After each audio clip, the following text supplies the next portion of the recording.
नमस्कार, ये आकाशवाणी शिमला है। अब आप प्रियंका ठाकुर से प्रादेशिक समाचार सुनिए। प्रदेश मंत्रिमंडल की बैठक आज दूसरे दिन भी मुख्यमंत्री सुखविंदर सिंह सुक्खू की अध्यक्षता में शिमला में आयोजित की जा रही है। बैठक में कई महत्वपूर्ण फैसले लिए जाएंगे। मंत्रिमंडल ने कल वन विभाग के वाइल्ड लाइफ विंग को शिमला से धर्मशाला स्थानांतरित करने को मंजूरी दे दी है।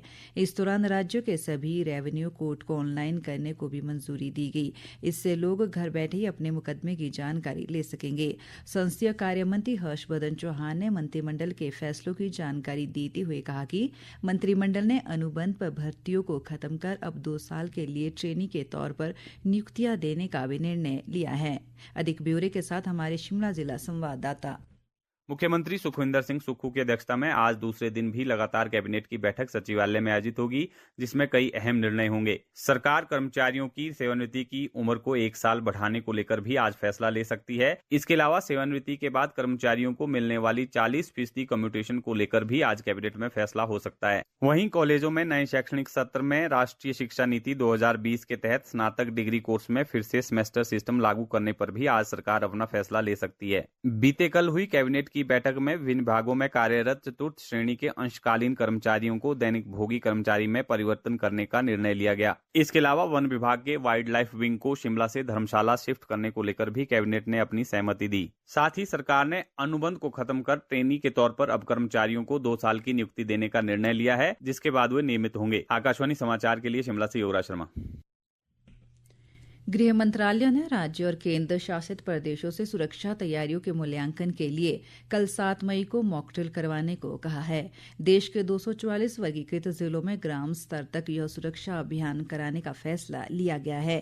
केंद्रीय गृह सचिव गोविंद मोहन आज राज्यों के मुख्य सचिवों के साथ इस बारे में वीडियो कॉन्फ्रेंसिंग के माध्यम से बैठक करेंगे। सुरक्षा अभ्यास का मुख्य उद्देश्य विभिन्न नागरिक सुरक्षा उपायों की संचालनगत प्रभावकारिता और समन्वय क्षमता का आंकलन और परीक्षण करना है। पहलगांव में हुई आतंकी हमले के बाद जम्मू के साथ लगते चंबा बॉर्डर पर बटालियन स्थापित करने की मांग एक बार फिर उठने लगी है। विधायक हंसराज ने कहा कि भाजपा ने इस मुद्दे को प्रमुखता से उठाया है।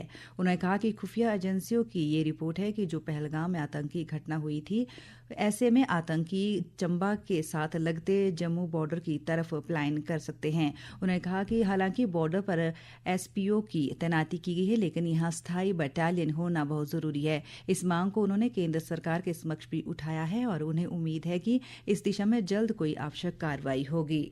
बटालियन का विषय है वो बड़ा महत्वपूर्ण है। जैसे एसपीओज जो हैं वो हेल्प करते हैं हमारी पुलिस विभाग का।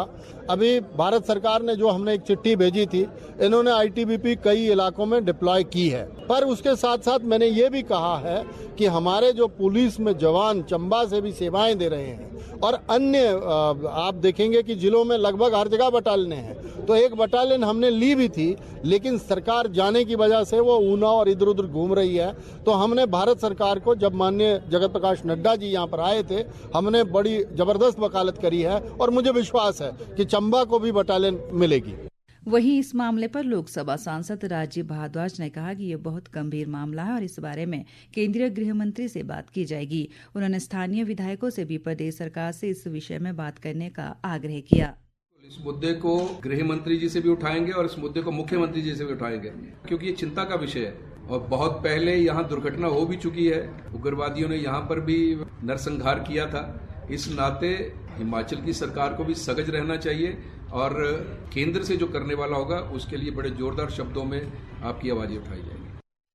मुख्यमंत्री सुखविंदर सिंह सुक्खू कल 7 मई को कुल्लू के बंजार विधानसभा क्षेत्र के प्रवास पर रहेंगे। कुल्लू उपायुक्त तोरुल एस रविश ने जानकारी देते हुए बताया कि इस दौरान मुख्यमंत्री करोड़ों रुपए की विभिन्न विकास योजनाओं के उद्घाटन एवं शिलान्यास करेंगे। उन्हें बताया कि मुख्यमंत्री सरची में सरकार गांव के द्वार कार्यक्रम में शिरकत कर लोगों से रूबरू होंगे और समस्याओं का समाधान करेंगे। इससे पहले मुख्यमंत्री ग्रेट हिमालयन नेचर पार्क दिहुरी में विशाल जनसभा को संबोधित करेंगे। इस अवसर पर सरची में निःशुल्क मेडिकल चेकअप कैंप और सरची में विशेष ग्राम सभा का आयोजन भी किया जा रहा है। उन्होंने बताया कि मुख्यमंत्री के प्रवास को लेकर प्रशासन ने सभी तैयारियां पूरी कर ली और सभी विभागों को आवश्यक दिशा निर्देश जारी किए गए हैं। इसी के साथ ही समाचार बुलेटिन समाप्त हुआ। हमारा अगला बुलेटिन आप सुन सकते हैं दोपहर 3 बजे। नमस्कार।